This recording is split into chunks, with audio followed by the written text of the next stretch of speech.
Now you have whitetail property, you have deer hunting property. You bought it, you saved, and you now have this piece of property, and you're going home to your spouse and they're like, well, when do we get to use it? What about the kids? Well, I get a question over and over again, and that's the reason we're shooting this video. We probably created 3 of these. This will be the 3rd video over the years about when you should be using your whitetail property. What's an appropriate activity for your whitetail property? We've been to properties that have dirt bike tracks or horse riding on it, regular ATV use throughout the year, and let alone hiking.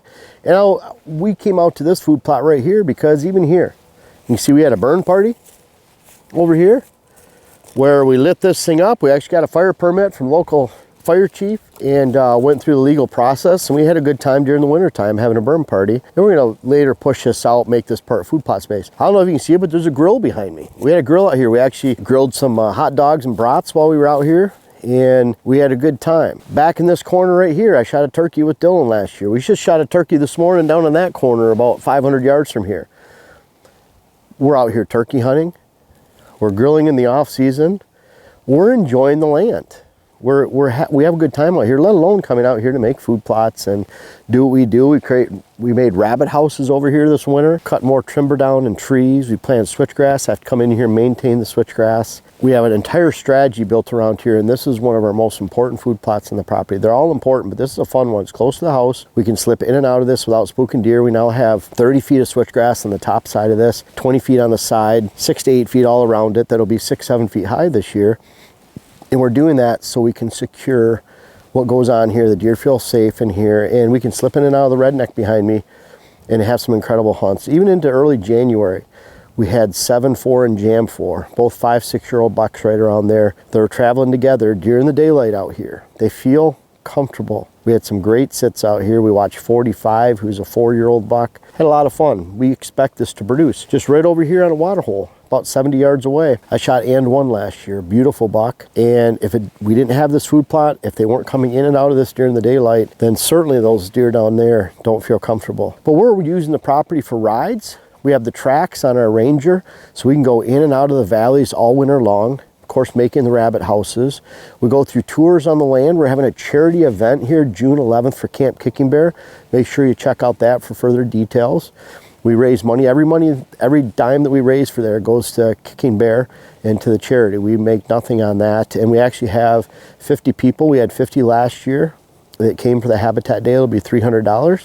If you want to do that, it's right here at my home. You can learn what we do and why we do it out here on the property. But that's another event, June 11th. We're out here having a good time. I have friends and family that come over, want to go for a tour on the property. We take them. Take the pickup truck, we take the Kubota, we take the Ranger, we ride the Quiet Cats around. We enjoy our land, and I want you to too. So a lot of people ask, when should I stay off my land?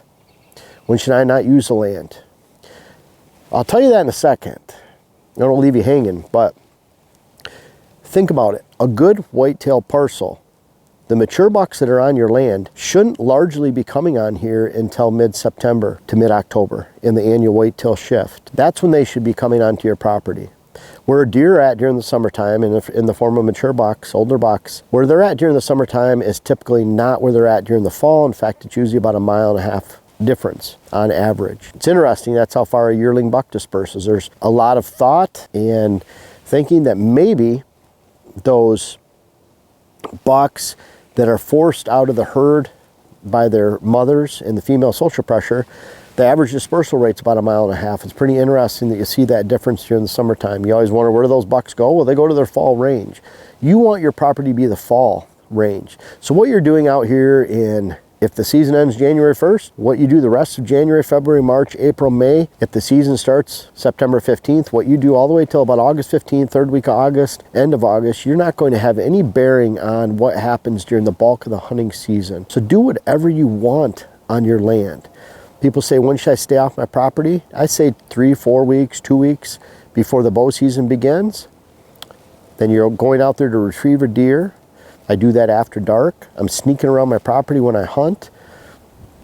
Of course, I have to plant food plots. I might have to go in and maintain or spray or fertilize in early September. That's an acceptable intrusion. But deer have about 3 to 4 weeks of forgiveness, meaning what you do and what you intrude on, they'll forgive your intrusions about 3 to 4 weeks later. The problem is a lot of people never get to experience that, because once the season begins, you're hitting the property on opening day, you're hitting it on the next weekend, you're taking a week off during the rut, then you're hitting it during gun season, you're hitting it during muzzleloader season. By the time you get into muzzleloader season, you're not seeing a lot of deer. You're kicking the deer off of your property. So many people get excited because they see bachelor groups of big bucks on their property hitting their summer food plots during the summertime when they're on this type of property right here during the fall. So when you should stay off your property is during the hunting season. That's why the closer you get to the middle of the season, the rut, opening day is a gun season, the less intrusion you should exhibit on your property.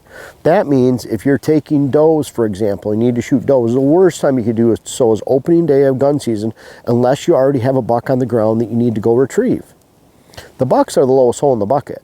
Does are easy to come out here. If we want to intrude all hunting season long, we can have does and fawns out here. We can shoot them anytime we want. We can build too many. We can have summer food sources. We can attract them all to the land at the wrong time of the year, and we can still shoot some does and fawns during the hunting season, but we're not going to build the type of herd we do. Think about that in reverse.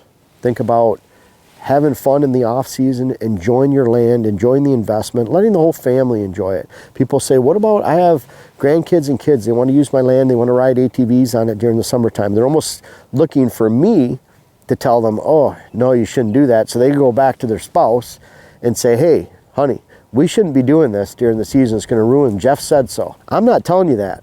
So you might want to use someone else as an excuse, because when it comes to using your land, enjoy it, do anything you want on it, because really a great property shouldn't have those mature bucks on it during the off season anyways. They should be moving in. You're always going to have those mature bucks hanging around.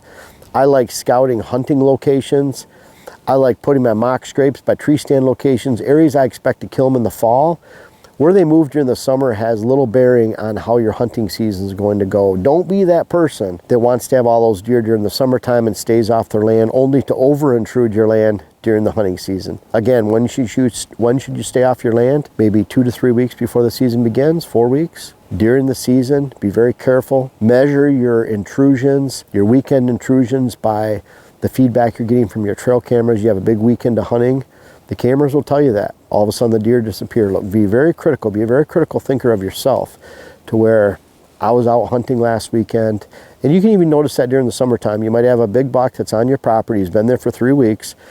You go out and use the land, have fun on it, and all of a sudden he disappears. He goes to another summer hangout. That's not necessarily a bad thing, because where he's at, again, in June, July, August, even early September, is not typically where he's going to be at during the fall. And the best parcels out there, you can do whatever you want in the off season, really control your hunting pressure and that lowest hole in the bucket of hunting strategy during the season. And you're going to not only have a great hunt and a great herd, but you're going to experience the highest potential of your land. The highest potential of your land is never experienced in the off season. It's only experienced during the season. Learn there's a distinct difference, and that allows you to do anything you want in the off season, from gun ranges to riding horseback to having burn parties, burn piles, grilling, going for rides, building rabbit habitat, working in your woods, working on the timber, planting switchgrass, working on your food plots, putting your tree stands up, just simply enjoying your land with friends and family in the off season, so that you can reach and realize your full potential during the fall. Now, I'm excited again this year to host our Camp Kicking Bear charity event. Last year we did it in June, and it was a big success. We were able to raise over $21,000 for Camp Kicking Bear. There's some people that actually made comments that they get sick of hearing about this kind of stuff and whatever else. I think they didn't understand that we're actually raising money. This Camp Kicking Bear is, to me, the #1 children's organization that gets kids in the outdoors, their families, especially a lot of kids that don't have the opportunity to do so otherwise. June 11th, I'll have more details coming out about this, but you can email us for early registration. June 11th, it'd be midday, like 11 to 4 type thing, 10 to 5, 10 to 4. What I do is there's 50 people that register for this. We give that all to Camp Kicking Bear. Well, it's a habitat day. We go out for a couple hours on the property, and I show you some strategies that you can take home to your own land. Number 3, we have a hunt raffle for 100 people. The registration for 50 people is $300. That gets you in the door to actually see the property and the land. $100 gets you in a hunt raffle times 100 people. We had Leo from Lower Michigan had a hunt last year, many memories, end of September for a couple days. Number 4, Lots of door prizes, Matthews bows, blinds. I mean, there's all kinds of stuff that we give away, really good stuff for you too. Kids are free.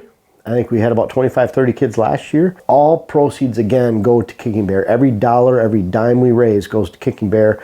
We'll have some other auction. Last year, Chris B came. We might have Kevin Smith, retired Major League Baseball player. I hear that Gary Suter, he's a NHL Hall of Famer. He might show up too. So there's some chance to meet there. And then, of course, Ray Howell. He was here last year. He delivered his testimony. It was an awesome, inspirational talk that he gave to everyone. Hope to see you there. Look for further details on the site and then the description for the video.